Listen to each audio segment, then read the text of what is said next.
Il en fut de ce samedi-là, comme de ces journées dont, enfant, on se fait fête trop longtemps d'avance.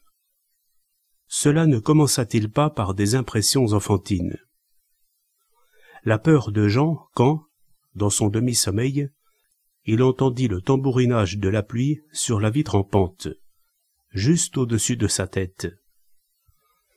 Tous les autres jours, le temps avait été radieux. Est-ce qu'il allait pleuvoir exprès? Il dut faire un effort pour ouvrir les yeux à demi. Il avait toujours eu un sommeil épais, dont il n'émergeait qu'avec peine. Il faisait encore noir, heureusement. Quelle heure pouvait-il être? Il y avait de la lune, et les gouttes d'eau scintillaient en glissant en zigzag. Il se rendormit en se disant que le temps pouvait encore se remettre. Et quand il entendit une porte claquer, quand il sauta d'un bond sur ses pieds, il y avait en effet un beau soleil, un soleil plus somptueux, plus grave que les autres jours, et les marronniers étaient d'un vert plus profond. Quand il fut sous le hangar, à préparer la pâtée des volailles, la fenêtre de Tati s'ouvrit. Tati se pencha, occupée à peigner ses cheveux qui pendaient sur ses épaules. « N'oublie pas les poulets qui sont dans le panier !» Et il était léger, comme quand il doit arriver quelque chose d'exceptionnel. Il sifflait en arrangeant avec soin tout ce que Tati devait emporter au marché.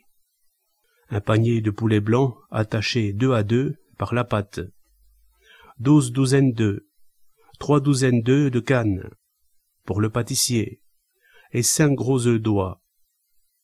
Puis les mottes de beurre enveloppées de feuilles de chou. « Tu as cueilli les petites groseilles ?» lui cria-t-elle encore, déjà presque prête. Le vieux était à ses vaches. Le potager était humide. Tati ne voulait rien perdre, et, puisqu'il y avait des petites groseilles plein le jardin, elle les emportait au marché.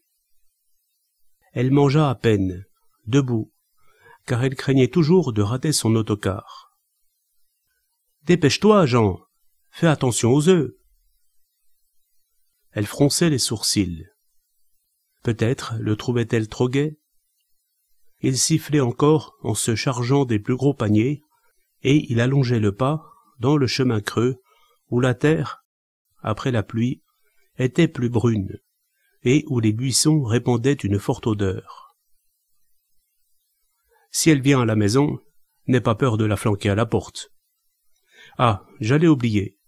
On passera peut-être pour l'assurance. » L'encaisseur choisit toujours un samedi.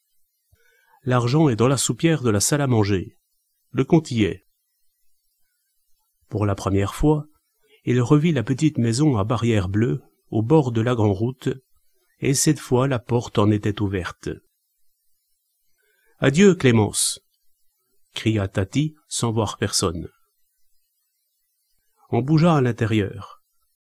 Une femme qui se lavait passa la tête et cria de même. « Adieu, Tati !» Puis ils attendirent, en regardant dans la direction de Montluçon. Le car arriva 10 minutes plus tard. Tati monta. Il lui passa ses paniers. La portière claqua. Alors, les mains dans les poches, il s'en retourna sans se presser, pensant à s'arrêter pour regarder s'il y aurait beaucoup de noisettes cette année-là.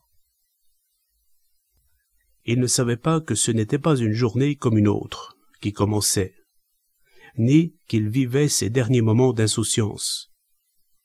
Pas seulement d'insouciance.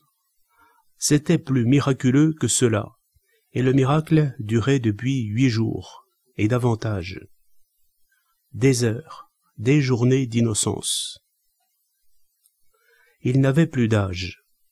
Il n'était plus ceci ou cela. Il n'était même plus un passerat monnoyeur. Il était Jean, comme le premier enfant venu qui joue au bord du chemin sans s'inquiéter de l'avenir et du passé. Comme un enfant, il coupa une baguette. Comme un enfant qui se réjouit d'un jeu promis, il se disait pourvu qu'elle y soit. Vraiment, depuis qu'une lourde porte là-bas, à Fontevraud, s'était refermée, depuis qu'un homme en uniforme lui avait lancé « Bonne chance », depuis qu'il avait marché devant lui, sans but, rien ne le rattachait plus à rien. Tout était gratuit. Les jours ne comptaient plus. Rien ne comptait que le présent magnifique et bourdonnant de soleil. Il traversa la cuisine pour aller se laver dans la cour, et il le fit avec soin. L'eau était fraîche. Il en laissait couler sur sa nuque, en mouillait ses cheveux drus. Le savon faisait picoter ses paupières, et il s'ébrouait. Se savonnait la poitrine, les reins, les cuisses. Parfois, il entendait un attendrissant bruit de trompette. C'était, sur le canal Jouet, une péniche Jouet, qui s'annonçait ainsi à l'écluse, et l'homme à la jambe de bois allait, qu'à un cas, ouvrir les vannes. Il savait comment s'y prendre pour approcher. Il avait échafaudé un plan. Tant pis si l'encaisseur venait pour l'assurance. Il franchit le pont sur le canal, puis le pont sur le Cher.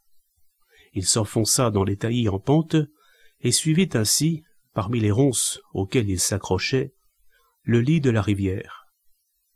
Quand il aperçut la tache rose de la briqueterie, il traversa en posant le pied sur des pierres à fleur d'eau. Et il n'avait qu'une peur, celle de faire du bruit. Après quoi, il se coucha dans les hautes herbes et se mit à ramper. Il s'en voulut d'être en retard, car Félicie était déjà là. Il entendait sa voix. Il avait hâte de la voir, et il rampait plus vite, un brin d'herbe entre les lèvres. Le loup, le loup, le gros loup. Ouh, ouh, ouh, ouh. C'était à 20 mètres peut-être de la maison basse, au-dessus de laquelle montait un filet de fumée, tout droit, car il n'y avait pas un souffle d'air. « Attention, je suis le gros loup. Ouh, ouh, ouh, ouh, ouh. » Toujours vêtue de son tablier bleu, sous lequel elle n'avait presque rien, sans doute seulement une chemise, elle rampait, puis bondissait soudain. « Je te mange, je te mange, je te mange. » Et le bébé, assis dans l'herbe, poussait un cri où se mélangeaient la joie et l'effroi. Puis il partait d'un rire qui n'en finissait plus, et qui lui faisait monter les larmes aux yeux. Elle le renversait par terre, lui mordillait les genoux, les mollets, les cuisses, et il avait ses petites fesses dodues au soleil. Encore? Elle se redressait, et Jean la voyait, debout, les narines frémissantes, les yeux criblés de paillettes. Elle rejetait ses cheveux en arrière. Dans une aspiration, elle semblait s'emplir la poitrine de toute la joie de l'été, et elle faisait quelques pas, s'accroupissait, posait les mains par terre. « Attention, le loup, le gros loup. Ouh, ouh, ouh. » L'enfant, dans l'attente, ne respirait plus. Il attendait l'instant où elle allait bondir. Il le prévoyait à une seconde près, et il poussait son cri de joie et d'effroi. « Je te mange, je te mange, je te mange. » Les deux rires se confondaient. L'enfant roulait dans l'herbe. Ses petits doigts se raccrochaient aux cheveux fauves de la mère. Puis, à peine calmé, il essayait de prononcer des syllabes qui voulaient dire « Encore !» Et Félicie recommençait. Le temps ne comptait pas. On entendait le murmure du Cher et parfois le grincement d'une manivelle, celle des portes de l'écluse, le pilon de l'éclusier.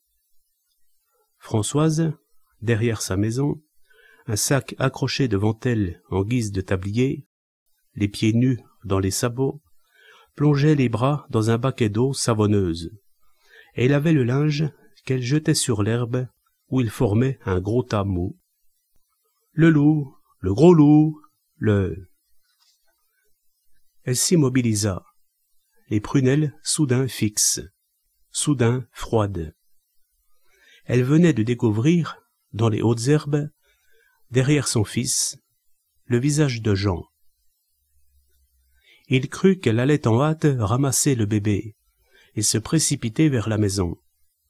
Et l'idée qui lui faisait peur ne lui était pas tellement désagréable.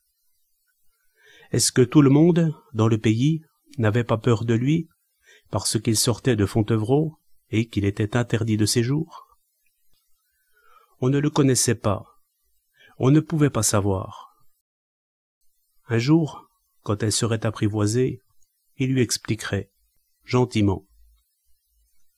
Elle le regardait dans les yeux.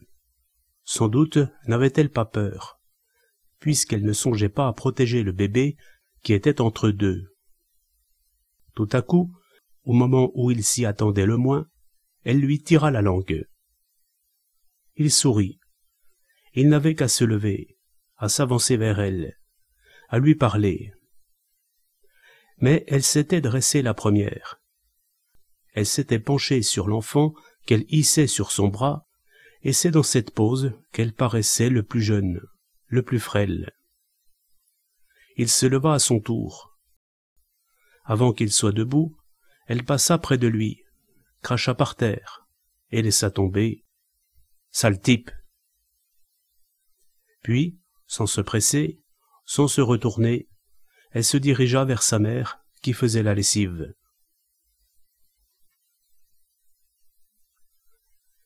Il attendit le car, comme c'était convenu, au bord de la grande route.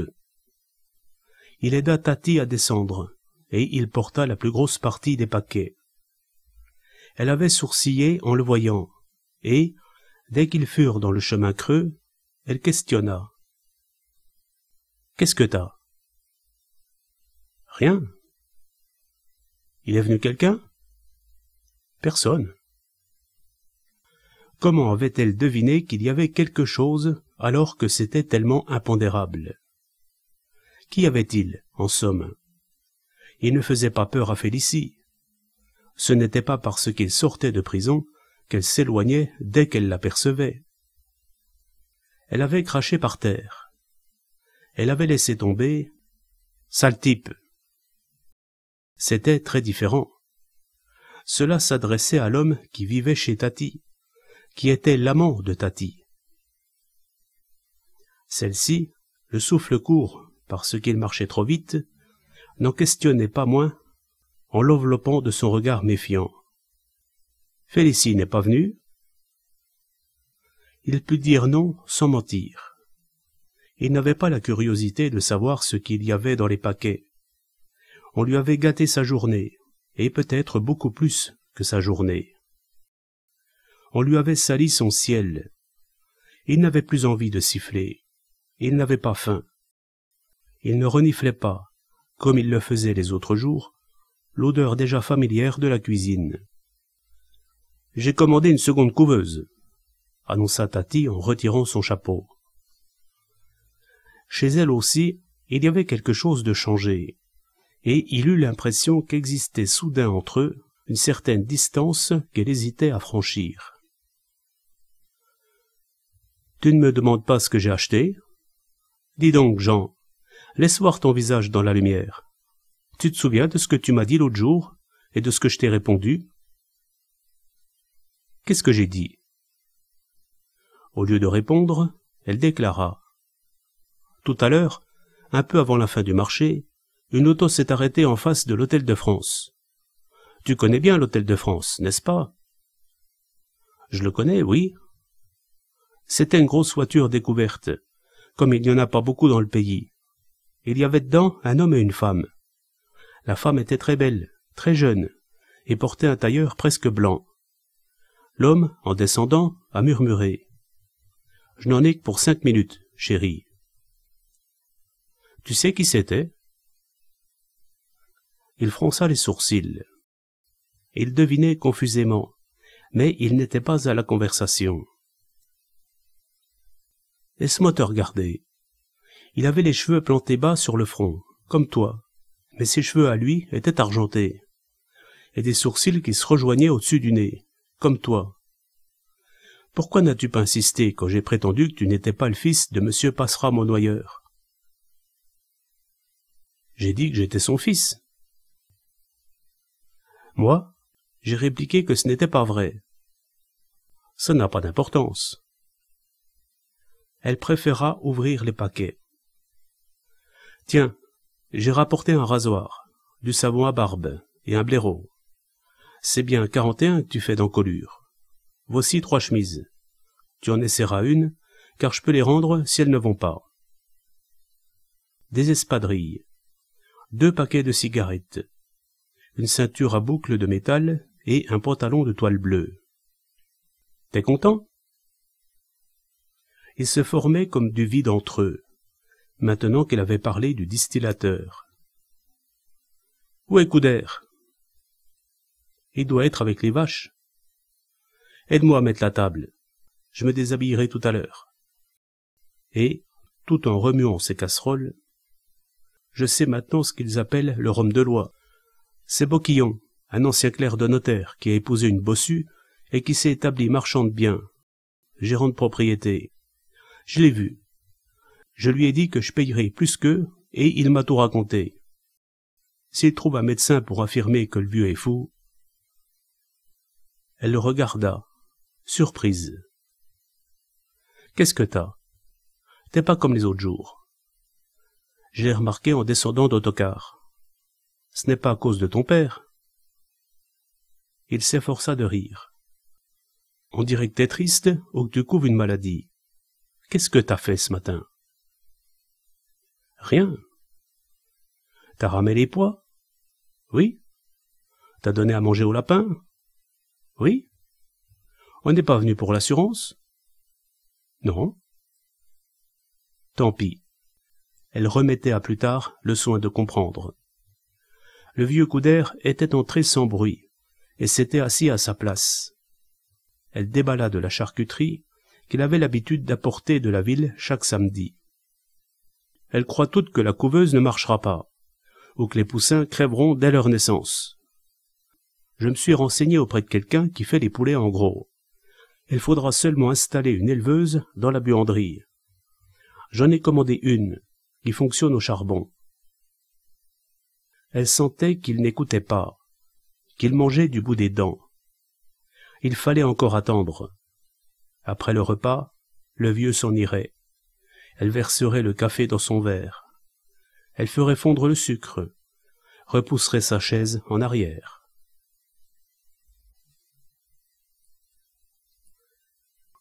Elle avait dégrafé son corsage de soie noire qui laissait voir une combinaison de flanelle et un peu de chair blanche. Moi, je t'ai tout expliqué. Je ne sais pas encore comment ça marchera avec Boquillon, mais si ça ne va pas avec celui-là, j'ai ailleurs. Je me défendrai jusqu'au bout, même s'il fallait mettre le feu à la maison. Qu'est-ce que tu dis? Je ne dis rien. Si je lui faisais signer un papier, maintenant, Boquillon prétend que ce serait sans valeur. On peut toujours attaquer un testament, surtout quand c'est un homme comme Coudert qui l'a fait. Qu'est-ce que tu penses de lui, toi? Je ne sais pas.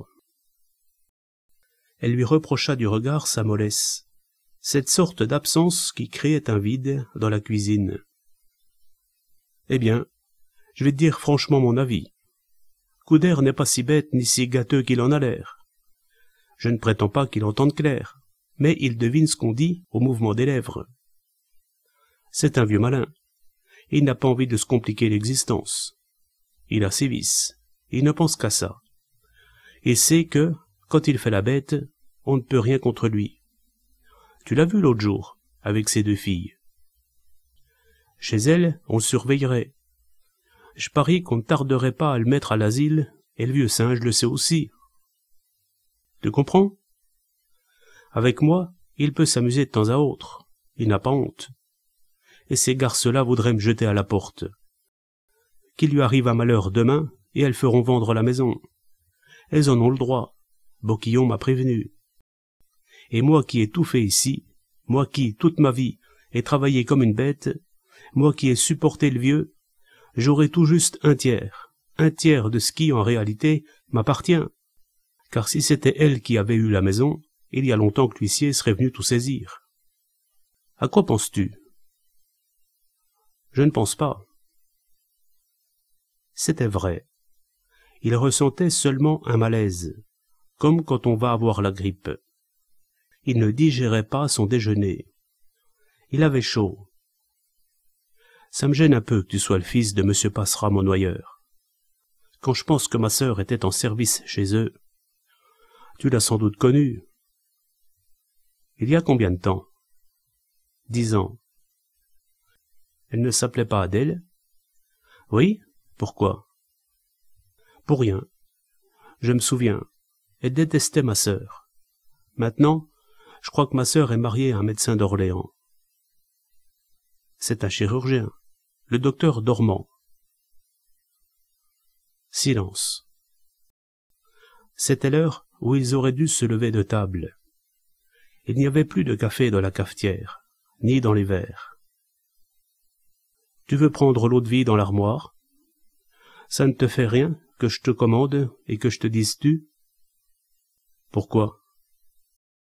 Je ne sais pas. Ne m'en verse pas tant, assez. Toi, tu peux t'en servir un grand verre. Quel âge as-tu? 28 ans.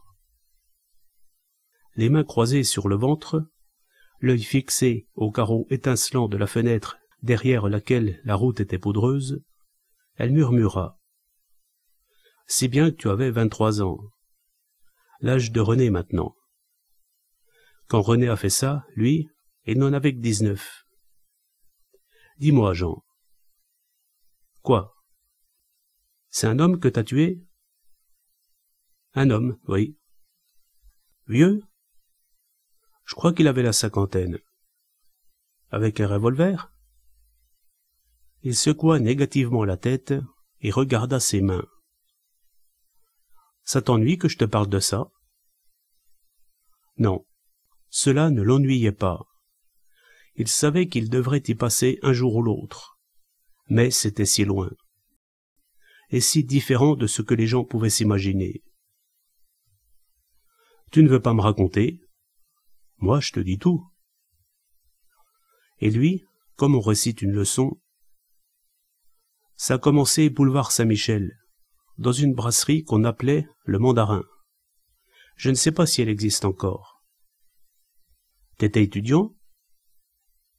Bien sûr. Et son père, depuis qu'il était veuf, mais à quoi bon lui raconter tout ça? T'avais une maîtresse? Pauvre Tati, qui était jalouse de Zézette. Une maîtresse, oui, puisque c'est ainsi que cela s'appelle. Elle était entretenue par un ingénieur du Creusot. Est-ce que Tati était avancée, maintenant? Tu l'aimais? Il ne savait plus s'il l'aimait, mais il était jaloux. Jure-moi que tu ne verras plus ton ingénieur. T'es bête, Jean. C'était son mot. Elle était plus jeune que lui, et elle éprouvait le besoin de prendre un ton protecteur, de l'embrasser sur les yeux et de lui répéter « T'es bête !» Ou, aux heures d'épanchement, « Grosse bête, va !» Elle lui donnait des conseils quasi maternels. « Tu as tort de t'embarrasser d'une femme comme moi. Qu'est-ce que ça peut te faire que Victor vienne me voir de temps en temps, si c'est lui qui paie le loyer et mes robes ?» Cela suffisait à le rendre enragé. Il écrivait à son père, à sa sœur. Il inventait toutes les excuses pour se faire envoyer de l'argent. « Tu dépenses trop. Pourquoi as-tu encore commandé du champagne ?»« Parce qu'on les regardait, voilà tout. Et elle, pourquoi s'arrangeait-elle toujours pour faire présenter les factures quand il était là? Tout cela était vieux, confus. C'est à peine s'il revoyait les jardins du Luxembourg, les bancs sur lesquels il l'attendait pendant des heures, un cours qu'il n'étudiait pas sur les genoux. Puis les soirées pendant lesquelles, tous deux, il ne savait que faire. Les parties de Jacquet dans un coin du Mandarin, au sous-sol, où d'autres jouaient au poker. Tati savait que cela se passait dans un monde inconnu d'elle, et faisait un effort pour comprendre. « Alors, c'est pour de l'argent que t'as tué ?» Je devais le loyer de 3 mois, plus un manteau de petit gris que je lui avais offert, et que je n'avais pas payé. J'avais peur qu'elle reprenne son ingénieur. Je savais qu'elle lui écrivait en cachette. Je me demande maintenant si elle ne le voyait pas parfois. Elle mentait sans répit.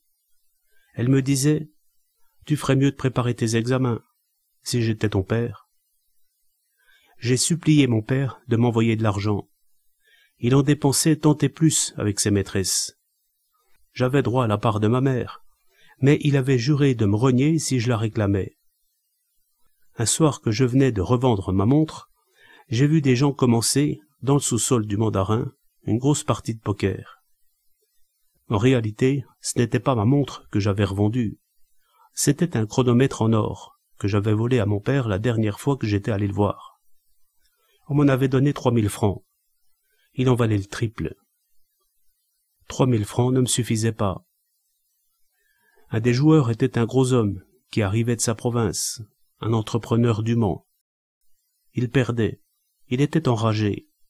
Mes camarades, qui jouaient avec lui, m'adressaient des clins d'œil. Tati poussa un soupir comme au cinéma, quand on sent le dénouement proche. J'étais avec Zézette. Elle portait son manteau de petit gris. Elle me disait « Je parie que tes copains trichent. Ils vont le plumer, et ce sera bien fait pour lui. Un homme qui doit avoir une femme et des enfants. » Car elle avait le respect de la famille. « Ne joue pas, Jean. Qu'est-ce que tu vas faire? Tu bois trop et tu seras encore malade. Ce sera gai pour moi de passer la nuit à te soigner, comme mardi dernier. »« Vous avez perdu ?» questionna Tati, en tripotant son verre vide. Elle avait dit « vous » sans le savoir. Il a d'abord gagné mes 3000 francs. Je me faisais sans cesse apporter à boire. J'ai voulu jouer sur parole. J'ai signé des billets. J'ai perdu 10 000 francs en moins d'1 heure. Et cet homme s'exclamait avec un gros rire. « Je me remplume. Et c'est le papa passera mon noyeur qui payera. J'ai assez bu de ces liqueurs pour ça. » Quand la partie a été finie, Zézette était partie. Dehors, il tombait une pluie fine. Il pouvait être 2 heures du matin, et les derniers cafés fermaient. L'homme est sorti. Je l'ai suivi à distance. Je n'avais aucun but. Il a traversé la cité et a longé les quais. Puis il a franchi un pont, au bout de l'île Saint-Louis, et j'ai fait rapidement quelques pas. « Écoutez, dis-je, il faut absolument que vous me rendiez, sinon mes 3000 francs, du moins les billets que je vous ai signés. » Il s'est mis à rire.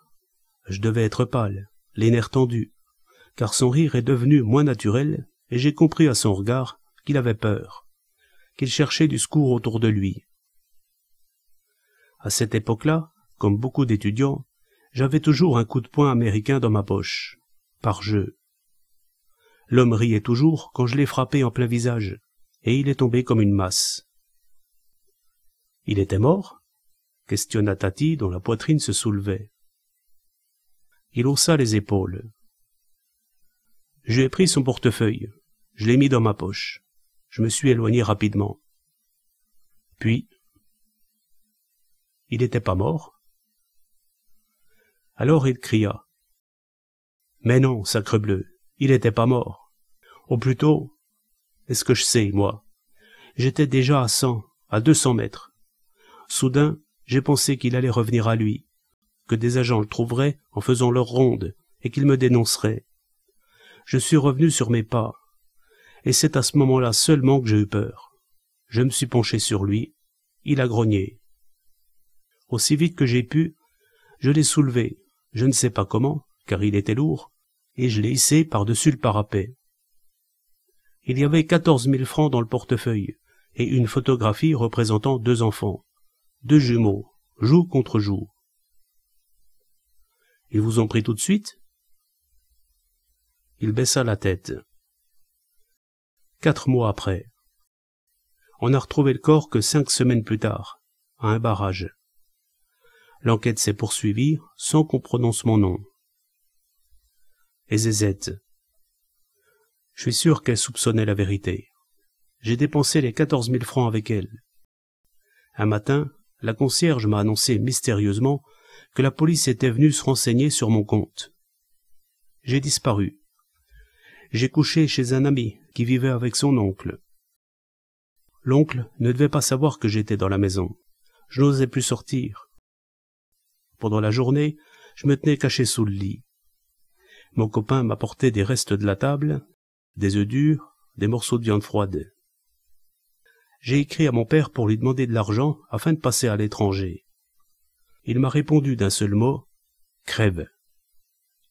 Et, un matin que je commençais à tousser, je suis allé me constituer prisonnier au quai des Orfèvres. On ne savait pas qui j'étais, et on m'a fait attendre 2 heures dans l'antichambre. On m'a donné un avocat d'office. Il m'a conseillé de dire que l'homme avait basculé par-dessus le parapet au moment où je le frappais, et je l'ai dit. On ne l'a pas cru, mais, à cause du doute, je n'ai eu que 5 ans. Alors, la voix de Tati questionna. « Ça ne t'a rien fait ?»« Quoi ? De le tuer ?»« Je ne sais plus. Je ne crois pas, » dit-il en regardant dehors. La vérité vraie, c'est que ce n'était pas à son entrepreneur qu'il pensait, tandis que son front se rembrunissait. C'était à sa journée gâchée, au crachat de Félicie, à quelque chose qui avait existé et qu'il ne retrouvait plus. « Ne bois plus, » murmura Tati en lui reprenant la bouteille. Il se passa la main sur le visage et soupira. « J'ai sommeil. »« Va te coucher. »« Oui, je crois. » Il monta lourdement l'escalier, se laissa tomber sur sa paillasse qui sentait le foin et la moisissure. De l'air frais pénétrait par le lanterneau ouvert au-dessus de sa tête, avec le caquet des poules et le crissement d'un râteau qu'on maniait quelque part. Coup d'air au fond du jardin, ou le cantonnier sur le chemin de halage.